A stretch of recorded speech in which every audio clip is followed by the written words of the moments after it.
If you are preparing for European classical literature and have opened your study material on the Iliad, wondering why an ancient Greek war poem is suddenly your BA English Honours problem, stay with me because by the end of this video, you will know the story in brief, what makes it an epic, the moral debate on war examiners frequently ask about, and the exact question that come in the term and exam from this.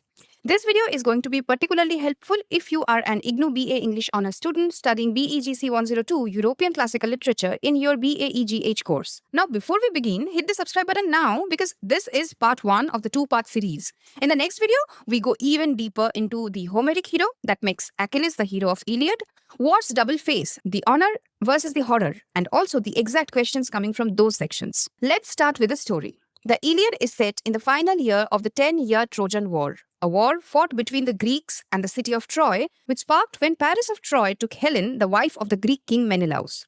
But the poem doesn't open with any of that. It opens with a quarrel between the Greek hero Achilles and the Greek commander Agamemnon, who is also the brother of Menelaus, interestingly both fighting against Troy in the Achaean army over a captured woman named Briseis. Agamemnon takes her from Achilles, insulting his honor, and in fury, Achilles withdraws from the fighting altogether. Without their greatest warrior, the Greeks start losing badly. Achilles' close companion Patroclus eventually borrows Achilles' armor and rejoins the battle to save the Greek army, but is killed by the Trojan prince Hector. This is the turning point. Grief and rage over Patroclus' death bring Achilles back into the war. Not for the Greece, not for the honor anymore, but for revenge. He kills Hector, and in one of the most human moments in the poem, he later returns Hector's body to his father, King Priam, who comes to beg for it in person. That's the shape of the epic. A quarrel, a withdrawal, a death, a return, and finally, a moment of shared grief between enemies. Everything we discuss for the rest of this video sits on top of this basic plot, so if you forget everything else, remember this shape.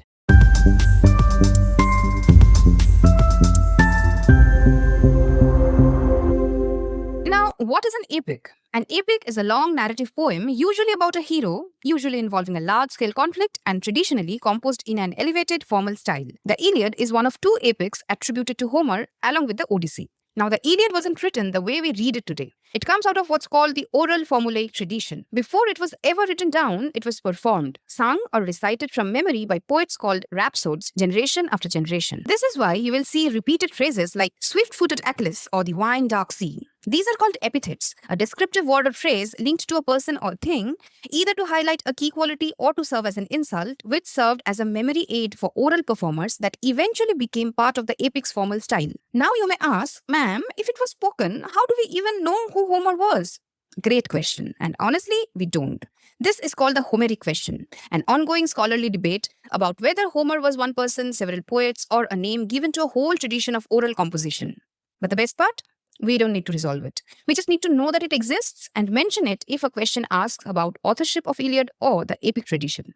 Now, have you noticed the story I just told you doesn't start with the beginning of the war? It starts in the middle, when 9 years of the Trojan War have already passed, with Agamemnon taking Briseis from Achilles and Achilles' consequent anger.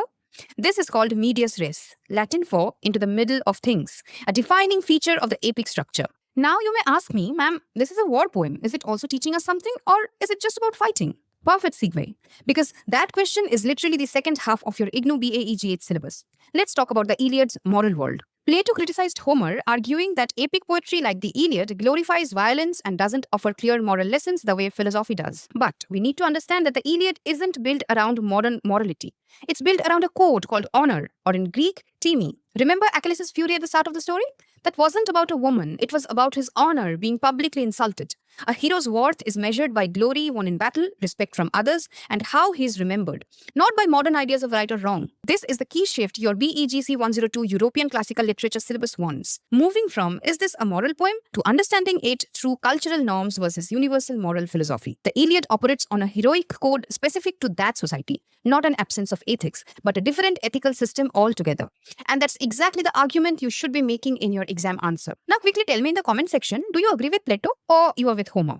And why? I would like to know your thoughts on this. Now let's come to the exam questions. Based on the past IGNOU papers, here are the exact kind of questions that come from what we covered today. Write the story of Iliad in brief. Discuss the notion of honor in the Iliad.